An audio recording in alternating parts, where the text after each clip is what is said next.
Edwin Sifuna, the Nairobi senator, today spoke with authority from Bungoma.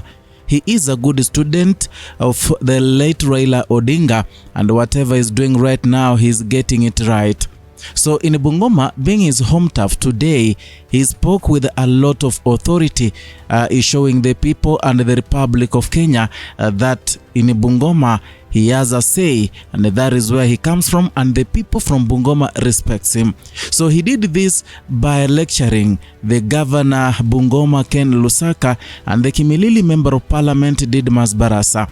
We all know that these people are the spanner boys of President William Ruto, and they have been used, especially Didmas Barasa, to undermine the unity of the Bungoma people, and also to try and sway away the people of Bungoma into loving President William Ruto and also embracing a two-term narrative. Yet Edwin Sifuna is now a king pin from the western region where other leaders are paying homage. So today he had to speak with authority because it was his home ground. You know, when you are outside there, you speak with a kind of a requesting tone, but at your home you speak to show the people outside there and other tribes that already you have gripped.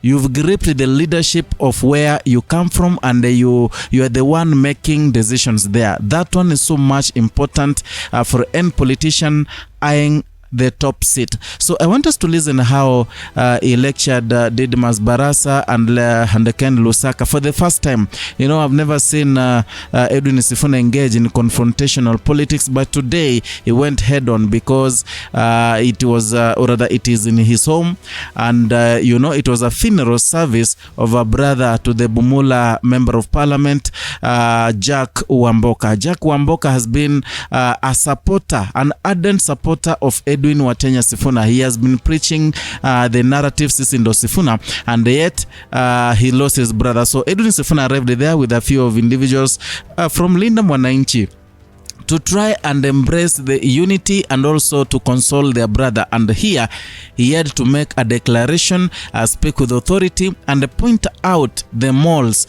or the malls in Bungoma who are working for William Samoei Ruto. I want us to watch a video on how Edwin Sifuna lectured Didmas Barasa and Ken Lusaka.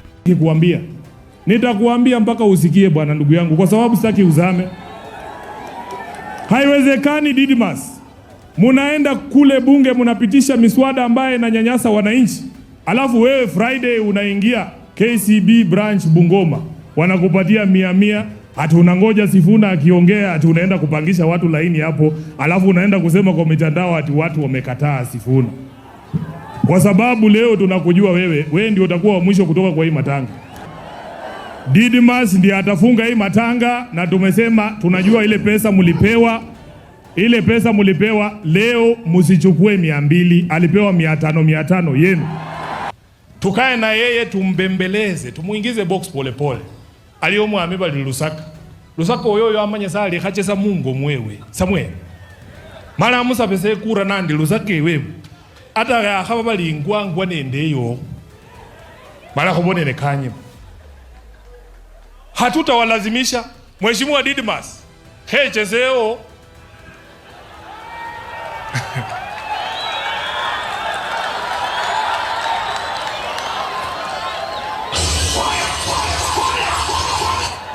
chezeo mwami nenya unyi mesekura yone ndi mumuo mara kumanyi sikila hii siasa huwezi kulazimisha watu, lazima waonyeshe njia mbadala. Na wengi wao wananitumia message usiku, bali mwami okacha wando mamubandu ta manyenyala nacho kabufu khane kimila kilio bali be president kaelesi abandu base kimila hali nendo mabalaro sya ko contractor na balindile tu sikila esafari ino mala se njane ne khali nende Didmas yunuta khochane nawe nyomwa wangapi wanasema tutembee pamoja. You know, in English they say that once bitten, twice shy. And Edwin Sifuna was beaten when at the funeral service in Bungoma of the late Patrick Wangamati, where the Kimilili Member of Parliament, Didmas Barasa, spoke first, and when he spoke, he went out, or they stormed out of that funeral service, and the people followed him because he promised to give them 100-200 shillings so that they can embarrass Edwin Sifuna.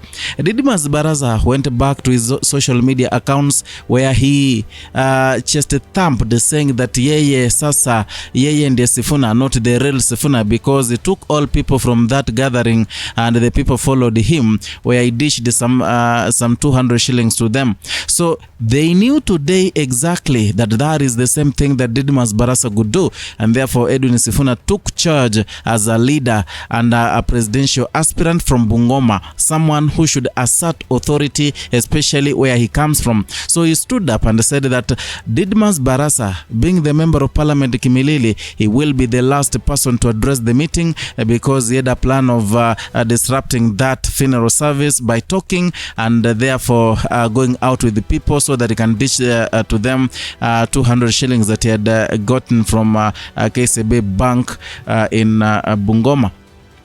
So he controlled the meeting and also lectured Ken Lusaka. He further said that the politics in Kenya is not about intimidation. You cannot intimidate someone into following you. And he said that is the main lesson he learned from the late Right Honorable Raila Amolo Odinga. He learned that from him, that siasa ni kuzungumza na kuelewana. That politics is about is about requesting, not intimidating, not forcing, not demanding. And therefore he said that they will sit down with the Didmas Barasa, Ken Lusaka, and beg them, talk to them like human beings, yeah, because human beings are meant to talk and understand one another, so that at least they can influence and manipulate Didmas Barasa and the other guy, Ken Lusaka, the governor Bungoma, so that they can embrace one-term narrative and join Mimi ndio Sifuna narrative. He was saying that and addressing George Natembea. Now, many people are asking, why did Edwin Sifuna change the tone he spoke with it today? If you realized, he was speaking with a lot of authority and so confrontational. It is because I have reasons. I've already told you reason number one. It's because that is his home. And he wants to show other people in Kenya from other tribes that he has already controlled the Bungoma politics and by extension the Western region politics. That one is so essential for any politician eyeing the top seat. And here, today he said so many things as a man who is ranting in his home, saying a lot of things, pointing issues, and even said that this is the Bungoma where they will talk and make a declaration, call all the leaders, they tell him on what to do. And once they make a declaration from Bungoma, he will head to Nairobi, where he will make the declaration public to the people of Kenya to know what the people of Bungoma and the larger Western region wants from Edwin Watenya Sifuna. You cannot avoid. You cannot stop an ejaculation whose time has come. You cannot stop an idea whose time has come. And this is the time of Sifuna, especially to lead the people from Western. The likes of Wetangula Moses, the likes of Musalia Mudavadi, their time is gone. Now it is the time of Edwin Sifuna, and that is why he was speaking with a lot of authority. Number two, Didmas Barasa had once embarrassed Edwin Sifuna badly. Sifuna has never said anything since the burial of Patrick Wangamati. He has never responded to Didmas Barasa. He has not. And that is a true leader. So today, he said it point blank on the face while Didmas Barasa was there. He lectured them. He dismantled them, telling them that whatever they are doing is very wrong. So it is because of what happened. So he made a decision to go head on today and stop being nice to politicians who, instead of embracing that their son Edwin Sifuna is rising, they want to to control him and also make him not understand, or rather make him not go forward, maybe to vie for the president or the presidential position. Reason number three. Things are now changing for Edwin Sifuna. he has gotten what he wanted to get from the people of Kenya. He has traversed in various counties. Recently, they were in Gusii, Kisii region and Nyamira County. In fact, there, they were received like heroes, except one person called Zahiri Janda, who organized goons. That is a member of parliament in Manyariba Richache. He organized goons at one center, and the goons stormed Edwin Sifuna's convoy thoroughly. But the statement was clear, that the people of Gusii, they are in one term. They've gone to Mombasa, they've gone to Kakamega, they've gone to Busia, they've gone to Kisumu, to Machakos, to Kiambu. Already, they have a statement. People are embracing Edwin Sifuna. They believe that in this country, the only one person who can lead this country is Edwin Sifuna.